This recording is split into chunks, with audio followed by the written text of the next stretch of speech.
Welcome to Saraswati classes. जैसा कि मैंने आपको लास्ट वीडियो में बताया था कि जैसे ही अपनी फर्स्ट यूनिट पूरी हो जाएगी साइकोलॉजी की, तो अपने 200 इंपॉर्टेंट क्वेश्चन करेंगे जो प्रीवियस ईयर्स में आए हैं या किसी भी टैट में आए हैं।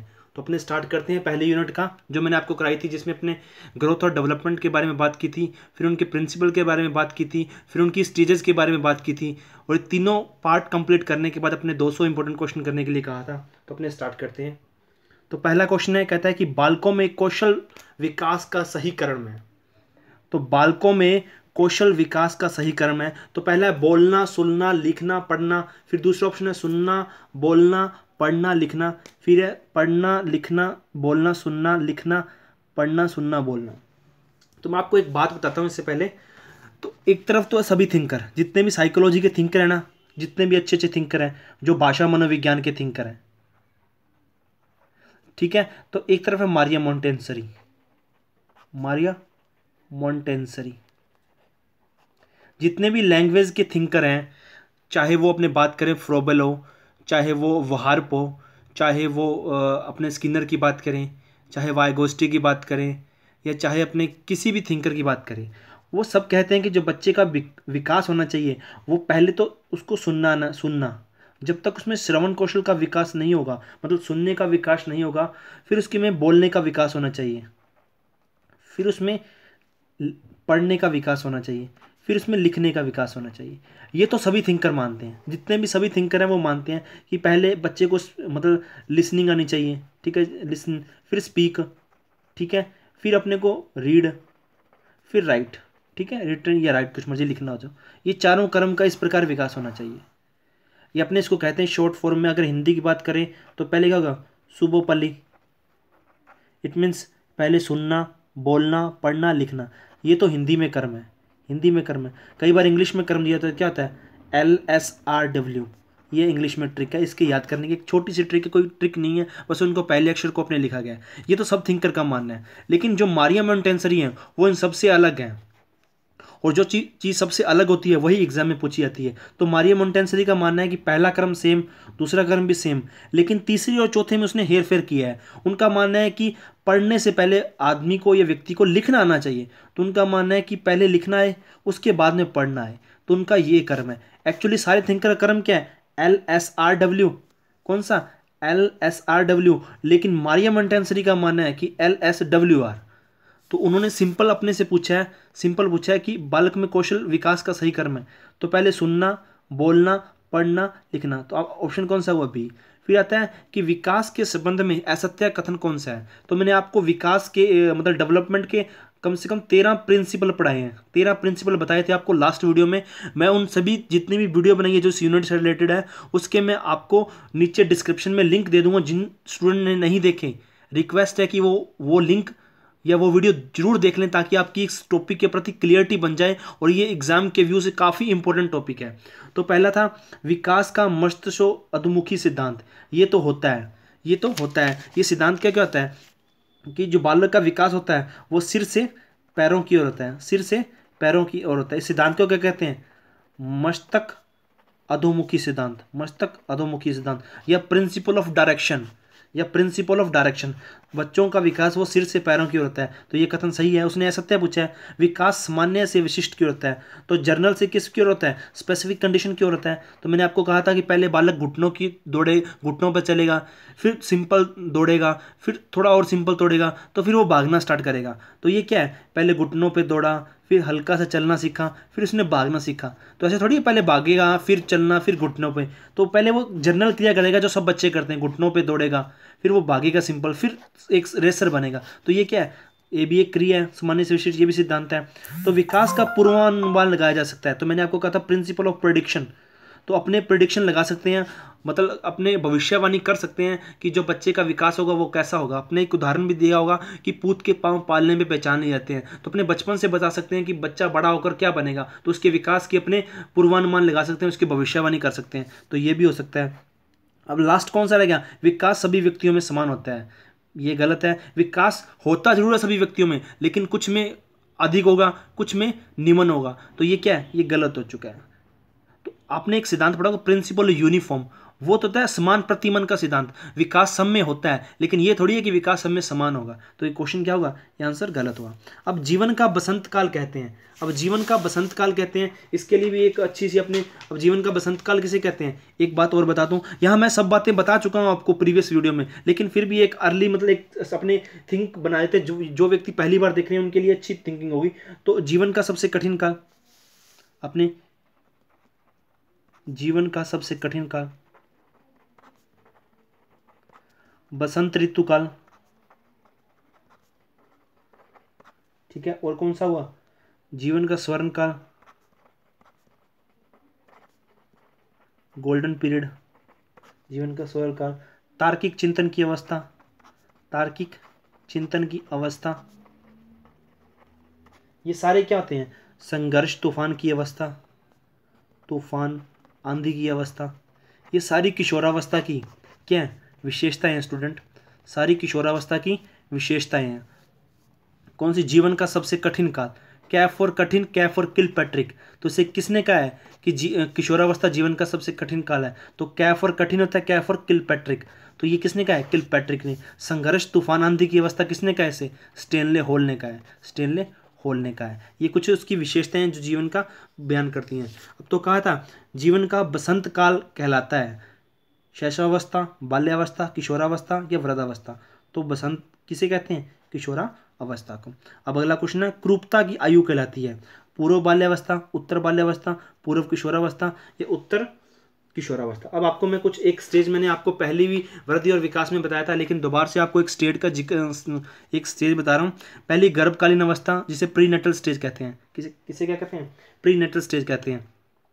फिर आती है शैशवावस्था, क्या आती है, शैशवावस्था, जो जन्म से 2 सप्ताह की होती है। ये प्रीनेटल स्टेज क्या होता है कि जो बच्चे, ये काफ़ी बार क्वेश्चन पूछा गया है सीटेट में, प्रीनेटल स्टेज क्या होती है, माता के गर्भ में जो बच्चे का विकास होता है, मतलब उस स्टमक के अंदर, उसके गर्भ के अंदर जो बच्चे का विकास होता है उसे प्रीनेटल स्टेज कहते हैं, गर्भकालीन अवस्था कहते हैं। उसके बाद आती है शैशवावस्था, मतलब बच्चा गर्भ से बाहर आ चुका है, जन्म से 2 सप्ताह तक, बचपनावस्था या बेबीहुड जो 2 सप्ताह से 2 वर्ष तक, पूर्व बाल्यावस्था 3 से 6 वर्ष तक, उत्तर बाल्यावस्था जो 6 से 14 वर्ष तक, व्यासंधि काल, ये भी इंपॉर्टेंट काल है जिसे प्यूबर्टी कहते हैं, पूर्व किशोरावस्था कहते हैं, जो 11-17 होता है। ये आंधी तूफान की अवस्था होती है, इसमें बच्चे समझ नहीं पाते क्या करें।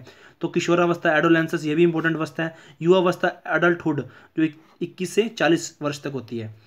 अब उसने क्वेश्चन क्या पूछा है कि क्रूपता की आयु कहलाती है। अब क्रूपता की आयु आपको पता होगा, एक तो बच्चा जो बचपन में होता है तो सुंदर सा होता है, एक किशोरावस्था में बच्चे में हष्टपुष्ट हो जाता है, लेकिन आती है एक मिड अवस्था, एक मिड अवस्था आती है, कौन सी, उत्तर बाल्यावस्था या पूर्व बाल्यावस्था। ये तो क्या होता है, एक बचपना चल रहा होता है बच्चे का, एक छोटा शिशु, मतलब एक 5 साल का बच्चा कितना होगा, वहां से उसका अनुमान ही लगाया जा सकता कि वो अच्छा बनेगा या गंदा बनेगा।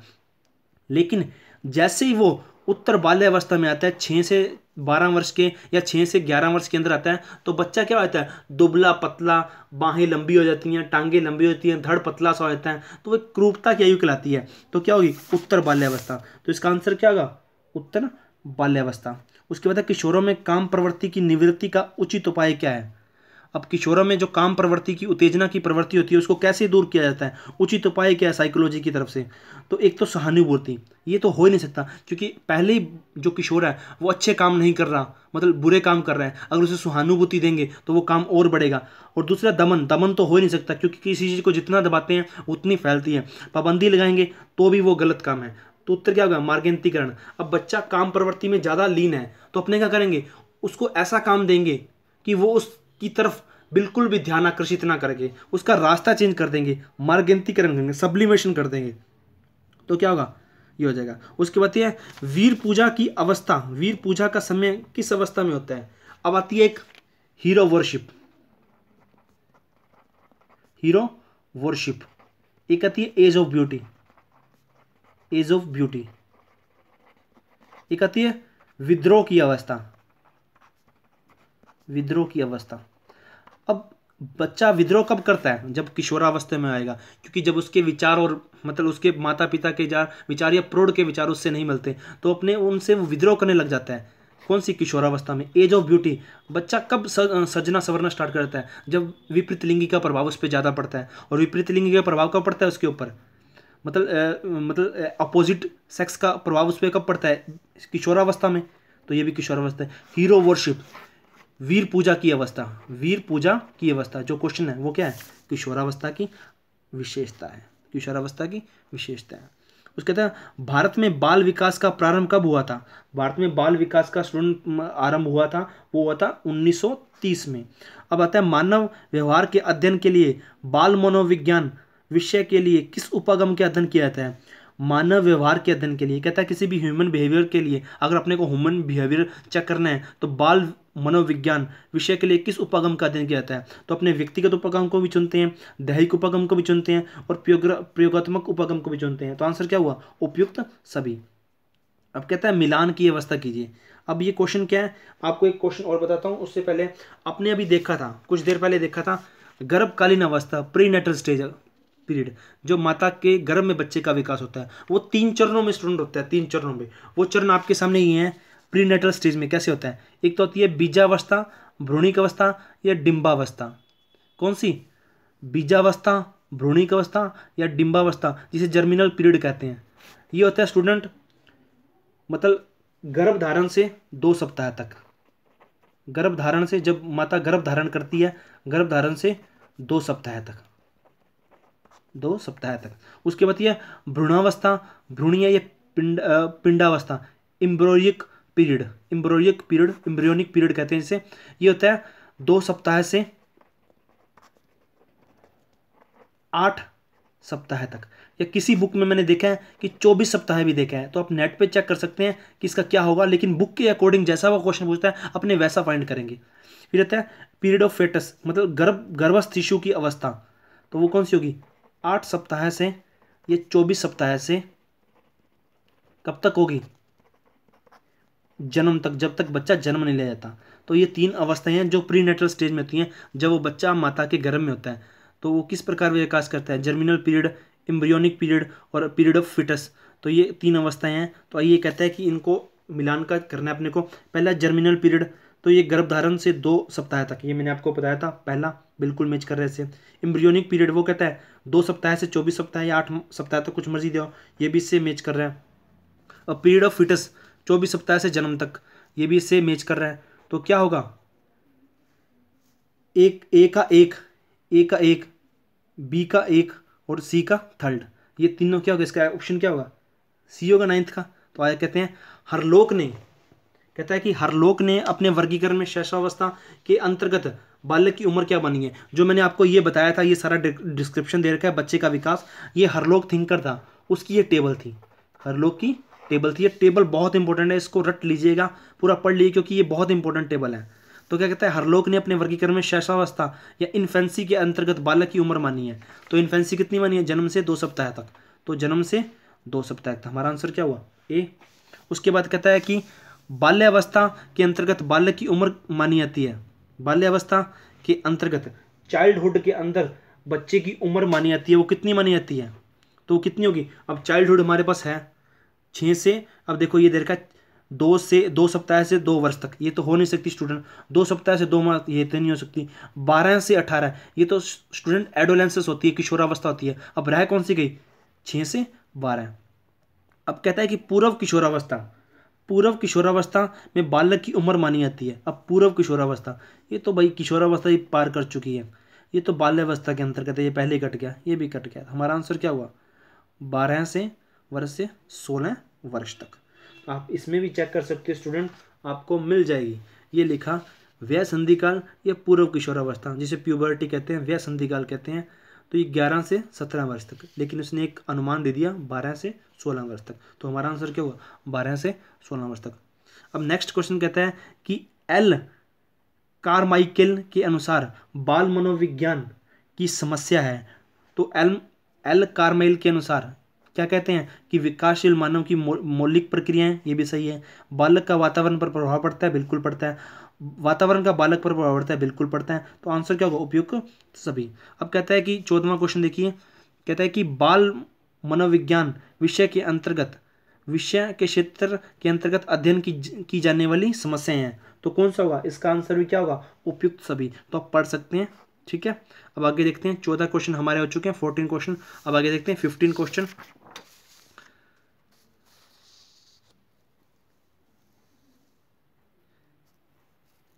कहता है कि आधुनिक मनोविज्ञान बाल मनोविज्ञान के स्थान पर किस शब्द का प्रयोग करने लगे हैं। आधुनिक मनोविज्ञान बाल मनोविज्ञान के स्थान पर किसका यूज करने लगे हैं। अब आपको पता होगा चाइल्ड डेवलपमेंट एक यूज किया जाता है। अब विकासात्मक मनोविज्ञान तो यूज ही नहीं किया था। अपने क्या करते हैं, जब आपने किसी भी टैट का एग्जाम लिया होगा तो वहाँ या तो पेडोलॉजी लिखा हुआ या चाइल्ड डेवलपमेंट लिखा होगा, चाइल्ड डेवलपमेंट लिखा होगा, तो क्या होगा, बाल विकास। अब सर्वप्रथम किस मनोवैज्ञानिक ने 1774 में अपने 3.5 साल मतलब 3.5 वर्षीय पुत्र पर अध्ययन करके बेबी बायोग्राफी पर आधारित विवरण प्रस्तुत किया। सर्वप्रथम किस मनोवैज्ञानिक ने 1774, ये इम्पोर्टेंट ईयर है, 1774 1774 में 3.5 मतलब 3.5 वर्ष पर अपने पुत्र पर वैज्ञानिक अध्ययन किया और ये बॉडी नहीं बेबी है, बेबी बायोग्राफी पर आधारित विवरण प्रस्तुत किया। तो ये कौन है, पेस्टोलॉजी है। कौन है, पेस्टोलॉजी। तो अगला आता है कि हड्डियों व दांतों की वृद्धि के लिए कौन सा पोषक तत्व जरूरी है। हड्डियों व दांतों की वृद्धि के लिए कौन सा पोषक तत्व जरूरी है। तो कैल्शियम भी जरूरी होता है, फास्फोरस भी जरूरी होता है, आयोडीन भी जरूरी होता है। तो उपयुक्त सभी इसका आंसर होगा। मांसपेशियों को ठोस बनाने के लिए किस पोषक तत्व की आवश्यकता होती है। तो इसका आंसर क्या होगा, प्रोटीन की आवश्यकता होती है। जब तक अपने को प्रोटीन नहीं मिलेगा तो अपनी हड्डियाँ कठोर नहीं बनेगी। अब आता है कि 4 से 6 वर्ष के बालक को कितनी कैलोरी की आवश्यकता होती है। वो होती है 1400 से 1500 कैलोरी की आवश्यकता होती है। अब आता है कि बाल्यावस्था में बालक अपनी अधिकांश ऊर्जा व्यय करता है। कहाँ करता है, खेल कूद में। नींद लेने में तो होगा नहीं, क्योंकि बाल्यावस्था एज क्या होती है, 6 से 12 वर्ष तक। इसमें बच्चा क्या लगा, घरेलू कार्य में तो लगेगा नहीं, ना नींद लेगा ना पढ़ाई, तो वो ज़्यादा अपने समय खेल कूद में बिताएगा। अब 3 वर्ष के शिशु को कितनी कैलोरी की आवश्यकता होती है। एक होता है 4 से 6 के लिए कितनी होगी, 1400 से 15। अब 3 के लिए होगी, इससे निम्न ही होगी या ज़्यादा होगी, इससे कम ही होगी, तो कितनी होगी, 1100 से 1200 कैलोरी। अतः माँ का दूध शिशु के लिए नहीं होता। माँ का दूध शिशु के लिए नहीं होता। तो क्या नहीं होता, स्वास्थ्यवर्धक, सुपाच्य, रोग प्रतिरोधक, ये घनिष्ठ। अपने को पता है, ये तो पता है ना कि स्वास्थ्यवर्धक होता है, रोग प्रतिरोधक होता है, घनिष्ठ होता है, लेकिन सुपाच्य नहीं होता। उसने पूछा नहीं होता, तो क्या नहीं होता, सुपाच्य तो होता है लेकिन घनिष्ठ नहीं होता।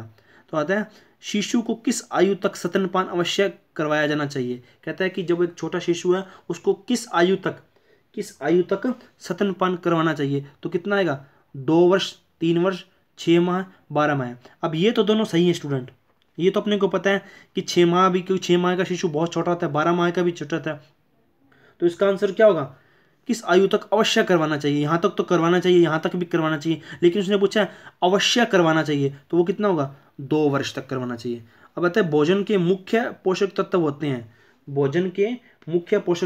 कितने होते हैं, 6 होते हैं। कितने होते हैं, 6 होते हैं।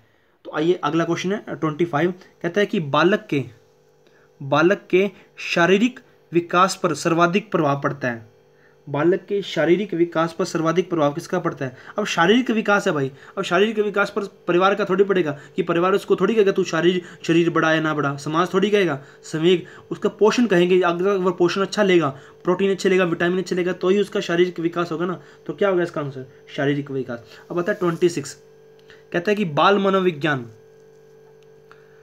बाल मनोविज्ञान उपयोगी है बालक के व्यक्तित्व विकास को समझने में, बाल निर्देशन में, बालकों की शिक्षण में क्या होगा, उपयुक्त सभी। ये भी सही क्वेश्चन है, बाल निर्देशन में भी आता है, बालकों की शिक्षा में, तो उपयुक्त सभी। अब नेक्स्ट क्वेश्चन है विकासात्मक मनोविज्ञान बाल मनोविज्ञान के से भिन्न। कहता है विकासात्मक मनोविज्ञान बाल मनोविज्ञान से भिन्न क्योंकि इसमें अध्ययन किया जाता है। कहता है विकासात्मक मनोविज्ञान, कहता है ये एक विकासात्मक मनोविज्ञान है, वो बाल मनोविज्ञान से अलग क्यों है, क्या रीज़न है। तो वो गर्भावस्था से वृद्धावस्था तक, जन्म से मृत्यु तक, गर्भावस्था से किशोरावस्था तक, जन्म से क्या होता है किशोरावस्था तक। अब क्या होता है, इससे भिन्न क्यों है, क्योंकि जो बाल मनोविज्ञान है वो इन तीनों स्टेजों का अध्ययन करता है, और विकासात्मक मनोविज्ञान वो स्टेज का भी अध्ययन करता है। तो वो क्या होगा, इससे अलग है। तो British association for child study, British association for child study नामक संस्थापक कौन है इसके संस्थापक हैं जेम्स सल्ली, जो क्या थे, संरचनावादी थे। किस अवस्था में शारीरिक विकास की गति अपेक्षाकृत धीमी होती है, यहाँ धीमी होगा स्टूडेंट। अब किस अवस्था में शारीरिक विकास की गति अपेक्षाकृत धीमी होती है। अब मैं आपको एक बात बता दूं कि जो बालक का शारीरिक विकास होता है, वो शारीरिक विकास या कोई भी चारों विकास है, वो पहली कौन सी अवस्था होती है, इन्फेंसी या शैशवावस्था, उसमें बहुत तेज होता है। किशोरावस्था में भी बहुत तेज होता है, लेकिन एक अपवाद है, बाल्य अवस्था में बहुत धीमा होता है कोई भी विकास हो। तो इसका आंसर क्या होगा स्टूडेंट, बाल्य अवस्था। अब कहता है किशोरों में द्वंद्व उभरने का प्रमुख कारण है, पीढ़ियों का अंतर, अवसरों की प्रतिकूलता, किशोरावस्था में सोपन दर्शन, निराशा व निसहायता। अब स्टूडेंट चारों ऑप्शन बहुत लीगल तरीके से किशोरों में द्वंद्व उभारने के प्रमुख कारण है, कन्फ्लिक्ट उत्पन्न करने के प्रमुख कारण है। लेकिन इनमें सबसे बढ़िया रीजन कौन सा है, अवसर की प्रतिकूलता। यदि किशोर को या एडोलेंसेस किसी किशोर को अच्छे अवसर नहीं मिलेंगे तो उसमें हीन भावना आ जाएगी, वो जीवन में कुछ ना करने की असफलता को लेकर चिंतित होगा, जिसके कारण उसके मन में कन्फ्लिक्ट पैदा होगा। तो ये क्या है, अवसर की प्रतिकूलता। अब आता है किस अवस्था में काम सेक्स की प्रवृत्ति निम्न स्तर पर होती है। तो मैंने कहा था आपको, कोई मर्जी अवस्था हो, अगर धीमी अवस्था आएगी तो वो कौन सी होगी, बाल्य अवस्था। अब किशोर अवस्था को जीवन का सबसे कठिन काल कहने वाले विद्वान कौन है। तो मैंने आपको अभी विशेषता बताई थी स्टूडेंट, जीवन का सबसे कठिन काल, कैफ और कठिन, कैफ और किलपैट्रिक। तो इसका आंसर क्या होगा, किलपैट्रिक, किलपैट्रिक इसका आंसर होगा। अब कहता है किशोर अवस्था को अपराध, नेक्स्ट क्वेश्चन है कौन सा, 33, किशोर अवस्था को अपराध प्रवृत्ति के विकास का नाजुक समय किसने कहा है। अब अपराध किस दिन होंगे स्टूडेंट, किशोरावस्था में, वो भी आपको पता है कि एक 14 फरवरी आती है, 14 फरवरी, जिस दिन एक लड़का या मतलब एक एज के एक लड़की लड़के को प्रपोज करती है। अगर वो लड़का उसे नहीं या लड़की उसे नहीं हाँ करती तो वो अपराध करने को बेताब हो जाता है, और 14 फरवरी को कौन सा दिन होता है, वैलेंटाइन। तो इसके कौन होंगे, थिंकर कौन होंगे, अपराध प्रवृत्ति के विकास का नाजुक समय कहने वाले थिंकर कौन है, वैलेंटाइन इसका आंसर होगा। अब कहता है कि किशोरावस्था को शैशवावस्था का पुनरावर्तन किसने कहा है। ये क्वेश्चन बहुत कन्फ्लिक्ट पैदा करने वाला है। इसका आंसर हर बार कोई ना कोई एग्जाम लेती है, कोई ना कोई बोर्ड एग्जाम लेता है तो इसका आंसर चेंज कर देता है। अगर अपने नेट पे देखेंगे तो इसका आंसर आपको रोस मिलेगा। इसका आंसर स्ट्रेंगर भी है, जोन्स भी है। इसका आंसर 3 दे रखे हैं, हर किताबों में अलग अलग है, लेकिन किस अकॉर्डिंग पूछ रहा है, किशोरावस्था को शैशवावस्था का पुनरावर्तन किसने कहा है। तो इस अकॉर्डिंग इसका आंसर होगा रोस। अगर यहाँ जोन्स दिया होता स्टूडेंट तो इसका आंसर जोन्स होता। और स्ट्रेंगर को तीसरे नंबर पर मानते हैं जितने भी थिंकर हैं, पहली अवस्था पे जोन्स को मानते हैं, दूसरी अवस्था पर रोस को मानते हैं, तीसरी पर स्ट्रेंगर को मानते हैं। तो अकॉर्डिंग टू क्वेश्चन इसका आंसर रोस होगा। किशोरावस्था को किशोरों को जीवन के प्रति दृष्टिकोण विकसित करने में सहयोग देने का उत्तरदायित्व किसका होता है, वो होता है स्टूडेंट समाज का, क्योंकि समाज में उसके माता पिता भी आते हैं, स्कूल भी आते हैं, शिक्षक भी आते हैं। तो इसका आंसर क्या होगा, सी किशोरावस्था। तो आज हमारे 35 क्वेश्चन करेंगे, हमारे 200 का एम है, 200 से ज़्यादा ही करेंगे हम, करीबन 300 तक करेंगे अपने, ताकि आपको पूरा टॉपिक क्लियर हो जाए। अगर ये आपको वीडियो अच्छी लगती है तो प्लीज़ वीडियो को लाइक जरूर करें और कमेंट करके बताएं कि आपको ये वीडियो कैसी लगी है, और प्लीज़ ज़्यादा से ज़्यादा वीडियो को शेयर कीजिए।